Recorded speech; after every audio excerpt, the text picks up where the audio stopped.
introduction from everyone. Just a quick, what's your claim to fame? Give us your 1 or 2 sentences. Okay, hi everyone. My name's Amanda. I'm from Youth Challenge International. Has anyone heard of Youth Challenge International? Awesome, that's amazing. So I'm the operations lead at YCI. I manage all of our volunteers or interns that go abroad internationally with us.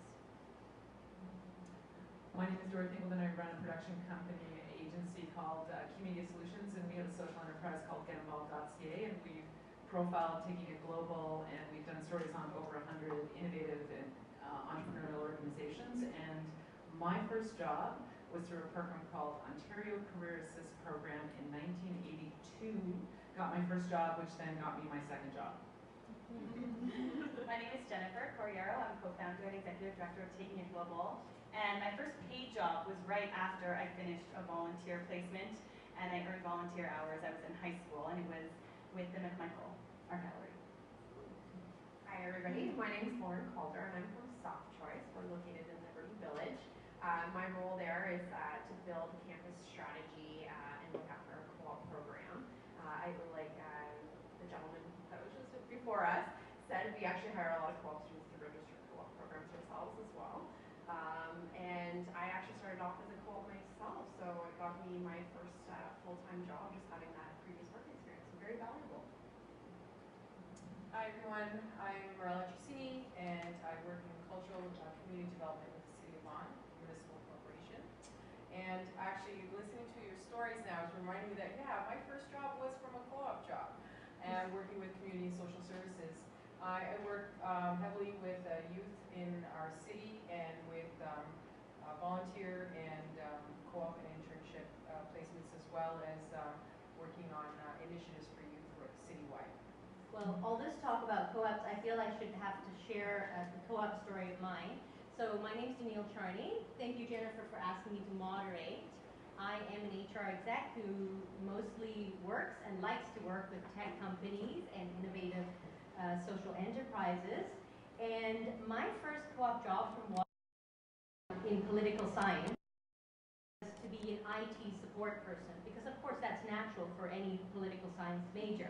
I have no idea why they hired me. I said I understood math and I was suddenly a troubleshooter. Anyway, disaster did not lead to a career, but I like the career I'm in. So on that note, let's talk about what makes internships successful. So I'm going to start with Lauren and Marella in terms of, when you think of internships, they're usually, you think of skill building and you think of training young people. So for you and your organizations, what's the purpose of internships, and what are some of the tangible outcomes? A lot of the initiatives that are put together and launched in different divisions and areas within the municipal sector of the city start off with a lot of volunteer positions that start off early on in high school, in the high school level, and those sort of lead into the knowledge and understanding that there's opportunities that come right after that as well, and they're such as internship and job shadowing, and a lot of it has to do with a lot of training. So we provide a lot of training on site, and it also gives youth an understanding of opportunities in different areas, so they don't have to. It's not just segregated, let's say, into a recreation and a summer job type of idea. It kind of spreads across the city into our libraries and into some of our urban planning departments, heritage, and our recreation as well. And then we also have a big training area and internship as well with special needs. So those are some of those key areas that we look at in placement. So it leads into employment as well. So a lot of that training is looked favorably upon any application that comes for employment, whether it's for summer positions, part-time positions, and other opportunities that come up. Okay, great. So my second question is for those of you who set up internships, who would want to set up an internship program.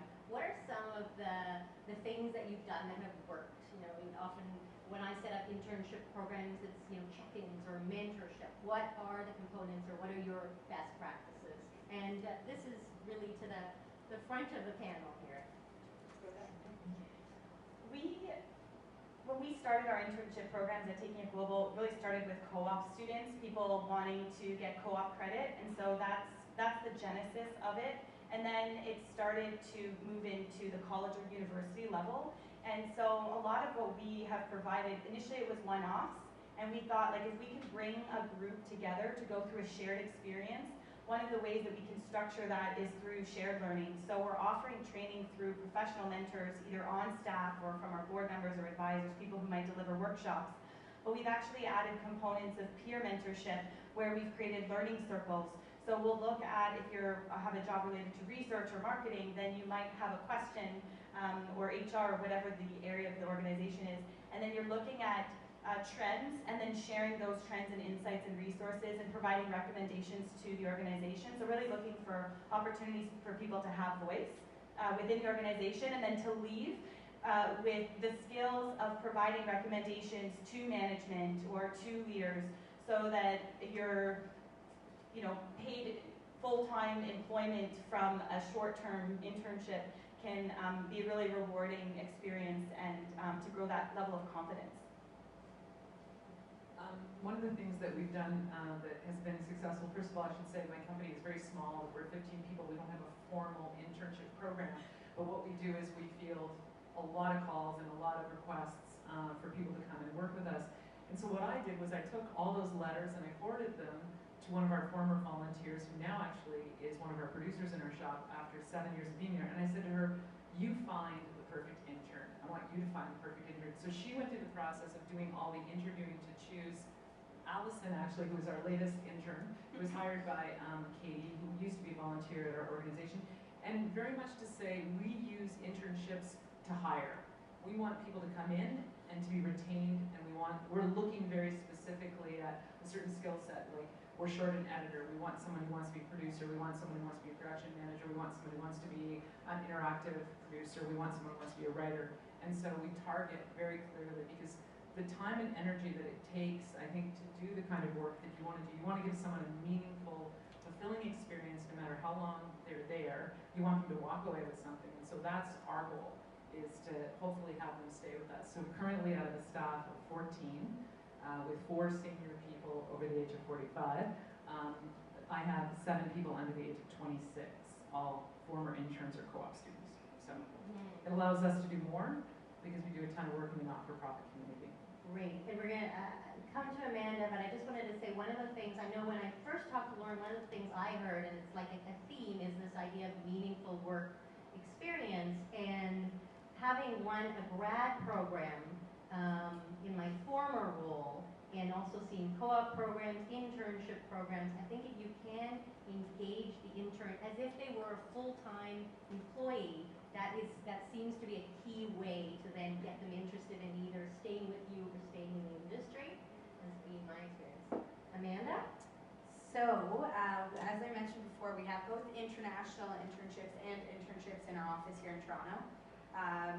YCI, we are a fairly small nonprofit organization, so our internships, while there isn't a tremendous amount of opportunity to gain employment within the organization after, our internships are really about providing young people with the skills and experiences to get into any career that they desire.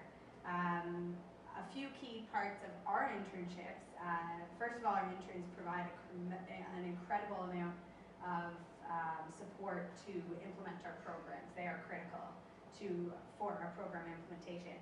The first thing we do is we have a very extensive pre-departure training process. So we do provide thorough training to our interns and guidance. And then throughout the internship, we do provide a lot of encouragement and motivation, but also being careful not to micromanage interns, giving them a lot of responsibility so that they can grow on their own, learn from their mistakes, contribute something, and feel like they're really valuable and really important to the organization. The third thing is evaluations and career support. So we do a midterm evaluation and a final evaluation, give the interns feedback, advice, recommendations, and then following that, career support with the resume and cover letters. We also have a listserv. We send out job opportunities and both international opportunities and local opportunities to help them with their job search. And many of our interns have gone on to very successful placements in international development and other sectors.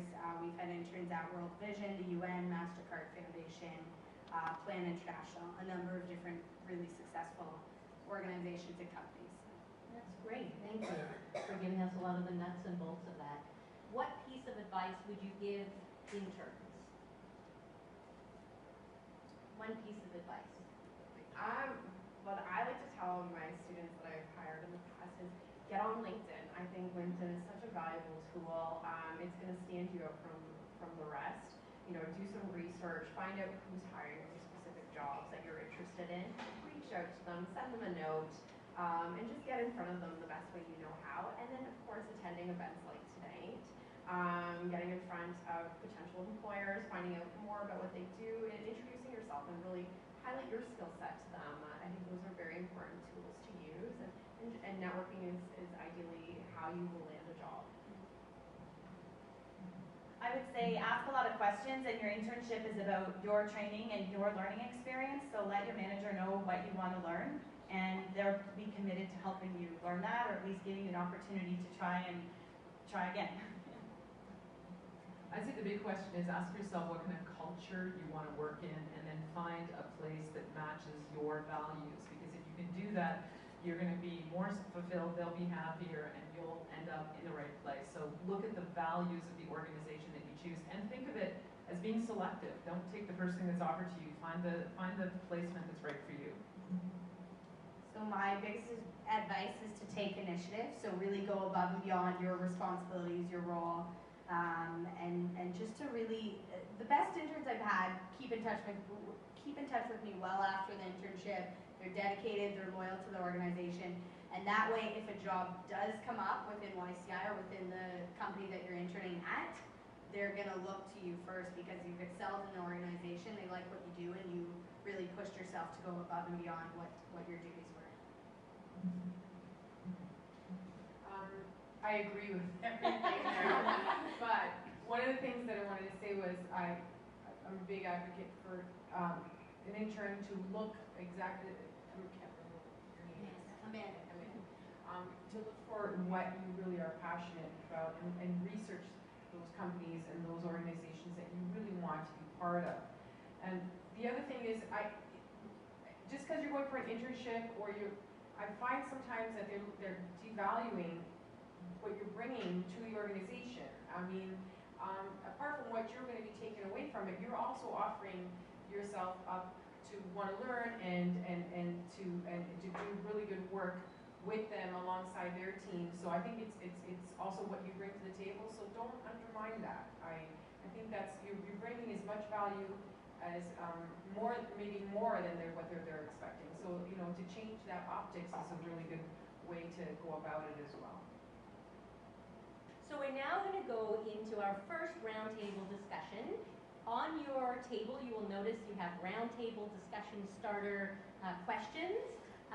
Please take the time to introduce yourself and then take about 10 minutes in your first roundtable discussion. Enjoy. Let's go to our intern panel. Many of you have experienced, all of you, as interns and probably have gone on to other things. So I'm going to start with Alex, Katie, and Anita in terms of what has having an internship meant to your career. And I'm going to ask you to pass the mic. So just to be very straightforward, I really hate the post that when a new grad student they try to get a job and they see the post that new entry level but the requirement like 3 or 5 years period. I saw one spot in Lincoln, one of my friends recommended that said, please stop asking for like 5 years period when looking for new entry level. Mm-hmm. So the internship with me is the only way to fill the gap that the new graduate student can get a job instead of have a huge experience to try to get something very easy task. Mm-hmm. So it's sort of the way of entry. You need to Yeah. do that internship. Okay. All right, so what have internships meant to me? Yeah. They have completely defined my career. So I am currently the communications and creative manager at Free the Children for the Free the Children brand. And originally I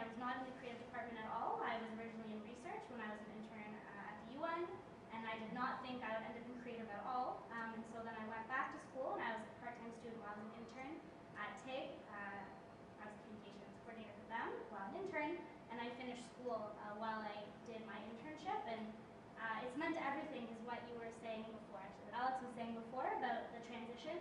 I didn't have to try that hard because I felt no one had to explain the rules, and that's how I knew I was in the right place. No one had to tell me when I was doing right or when I was doing something wrong, because the way I was, and the way I communicated, and the way I wanted to do work was the right way, and that the only way I could have figured that out was through an internship. I've had other friends go straight into working, and it was not smooth sailing. And at first, I fought doing an internship, I'll be honest. I didn't really support the idea of maybe experience without pay, but it was completely worth it. It's actually completely brought me into my career now. Thanks, Katie. Internships were extremely pivotal for me in terms of deciding what I wanted to do next. I did 2 internships in East Africa and then other ones throughout North America. So my biggest takeaway was getting to work in environments that showed me like this is what I want to do. Because right now, like I'm looking for jobs and freelance gigs, but I'm also starting my own business on the side. And it was because I did an internship in East Africa where I had to be a self-starter and really take control of the project. And I really enjoyed that work environment, and I knew that that was something that I wanted. That I was like, okay, I'm going to keep doing stuff that allows me this freedom. And for everyone, not everyone will endeavor to have that much freedom, and like some people thrive better in structure. But I think going out there and actually trying to get internships that are in exactly the field that what you wanted is really important, because that was something that was always very important to me. I did sort of unconventional internships because I wanted to try exactly the career that I thought I wanted to do. So I would say like the intention behind your career, behind your internship really determines how much you get out of your internship. Is it a career building opportunity? Because sometimes you just think of internships as sort of, okay, it's there, and I have been in larger organizations where I have to say the internship was just, there was no purpose for the internship other than it's an internship. But beyond that, people didn't tend to come back, and it wasn't a career building opportunity. What do you think? I definitely think that it is a career building opportunity. Again, it depends on what you're doing your internship in. If you're passionate about it, like Anita said, it helps you discover exactly what you want to do.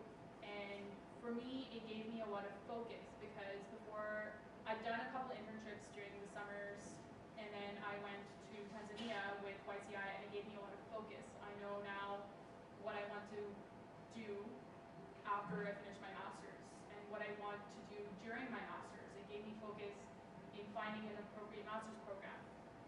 It also, that initial internship led to another internship, and that internship could have led to a job. I turned it down, but but I mean, it definitely helps in every little way. It's events like this, it gets you connected with people. It helps with the networking. I think Amanda touched on it as well with the resume and cover letter and all of that. If you're in the right placement, it definitely pulls everything together and helps you build a better skill set. I love what you're saying, because I think that if you think of like how people learn, it's really, getting on the bike and falling off or not falling off and doing that experience that is the start of learning rather than, going into something formal. So great. I can speak from experience that I've been hired after my internship. My internship was required for my program, but then within 2 months after completing my internship, I was hired on full-time. I wouldn't say, obviously it's not the case for every internship that's out there, but Community Solutions is a small company, like Dorothy was saying, and it was very obvious from the start when they brought me on as an intern that there was room to grow, and that was made clear to me very early. So that was a huge strong point. But as an intern, I knew that if I worked hard enough and if I was involved with the company, that there was always going to be an opportunity for me to stay on. So I think if you find an internship that's open like that, it's definitely going to contribute to your career. So just Allison, in terms of what you said, so you worked hard and you got involved. Yeah, what did you consciously do to say this is going to be a career opportunity for me?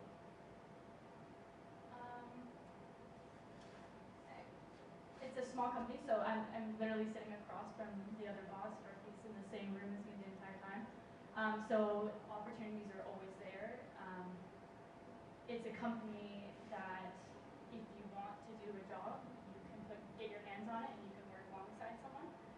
So I always had that opportunity and I always took it when I could.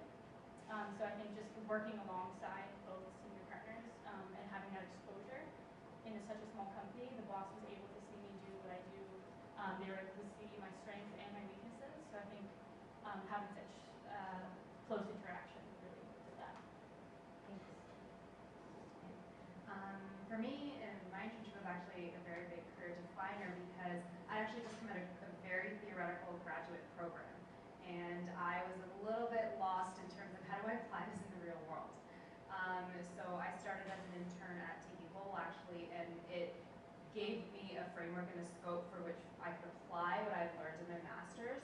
And so it was a very strong connection, and that was what drew me to the internship to begin with, to actually begin to understand coming out of school, especially here in social sciences, where I felt like I graduated not with a very strong skill set in terms of hard skills. It provided me with that opportunity, and it has actually defined my career path in education now, and opportunities that are now coming up as well. So I think an internship is key, and I also think it does help bridge a lot of gaps, especially for new grads who might be still wondering where they fit in. For me, it's very specific too because I couldn't see the tangible impact of what I was doing my research in. So I wanted to be able to explore that through an internship opportunity where you can have that flexibility and kind of see what you can do, how you can apply that. So for me, that was why it was a very big career definer. Okay, great. So I'm going to ask this last question, and I'm going to also open it up to the audience if we have a few people in the audience that have an answer to this one. So sometimes you go into an internship and this is what you thought it was, but oops, this is what it is. And how do you get an internship back on track when it just doesn't meet your expectations? I'll just be honest. I did my first internship at the UN. I was research-based for the MTGs, clean theoretical, and then someone asked me to wash cups. It didn't go down well. I just said no. I actually just said no, and then I got sent into an office to talk to the Secretary General of the unit and ask what the problem was. Because why wouldn't I want to do that? Why wouldn't I want to crunch numbers all day but also wash cups? I didn't know that's what I had moved to New York for. And so I actually was extremely honest, and I said that it wasn't what I wanted, and they asked me when I was there what my goals were, and I did not write that I wanted to get better at washing dishes. That was not what I came for, and I was extremely honest, and I think he actually valued it. I don't think any other intern in that whole department in the WHO had ever mentioned that they didn't want to do it. And when I said it, they never asked again, and no other interns around me were asked, or not that I saw. Maybe they were good at hiding it, I won't know ever. But yeah. Secret kitchen. Maybe. All right, so be willing to have the tough conversations and... Being honest about what you came for and what you're getting from each other. I learned a lot from my supervisor, and I like to think, I taught her some things too, and I was saying that it was taking me away from the research and certain deadlines wouldn't be met. So it was the way I phrased it. I didn't just say too bad and like throw some dishes against the wall. I explained, and it worked out really well, so. Okay. Similar advice. During one of my internships in East Africa, we were supposed to go work on this project. We go there, it's completely fallen apart. There's nothing to work on. So this is sort of what you did, but I would say the thing to do is communicate with your supervisors. Don't just like sit there and twiddle your thumbs and like wait for the summer to end so you could go back to school and do something productive. Really, what I did was we went back to our program director, we sent them a ton of emails, we made them Skype call us, we made them talk on the phone to us almost every day, which they normally don't do for internships abroad. But we got their attention and said, okay, this isn't working, what should we do? And when we couldn't make decisions, because we felt like we wouldn't have to live with the consequences of those decisions, even though we could make them, we would go to them and get their attention and really get their feedback. So then at the end of the internship, I felt like we really did our best to make an impact, and we really learned from that experience too. But it was because we went back to the supervisor, similar to what you did, but instead of just taking it, giving a little pushback and saying okay, this isn't what I expected. What can I do to make this better? I have something to say. Well, I was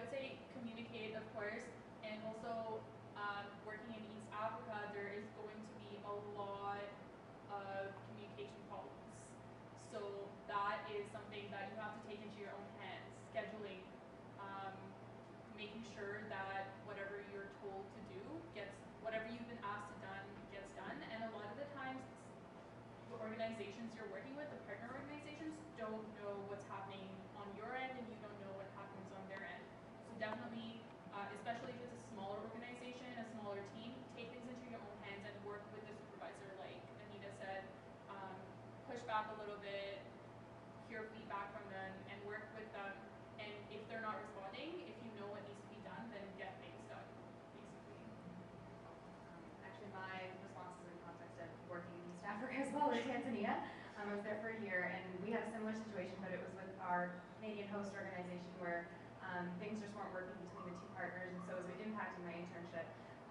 So the way around it was to kind of frame it in a way that we need to do certain things to meet your priorities.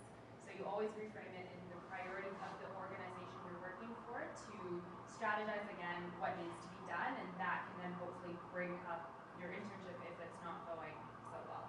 So that's what we did, and that actually worked, and then the latter part was amazing. Okay, thank you. So one thing I'm hearing, kind of lead yourself and don't let, get things back on track. This will be part of the vlog input as well. So top 10 tips for a great internship. 1, look for a fit with your values. Make sure the experience being offered is the experience you want. 2, get creative. Don't just understand a culture by observing it, contribute to it. Generate ideas. 3, take initiative. Ask to join events, workshops, to shadow another staff member. 4, seek advice. Flattery works.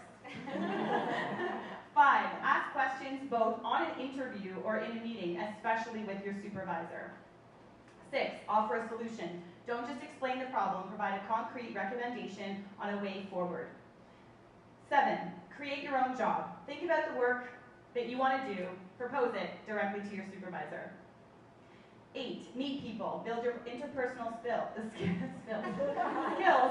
and go out for lunch with people to make friends. 9, share your perspective. Articulate your ideas, offer advice, and be the person that people come to ask for feedback. 10, customize your cover letter. Volumes of resumes are high, and you really need to take a personalized approach. And 11, 100% mindset and effort. You will be recognized and recommended for this. So that's my top 10 based on you all. Thank you.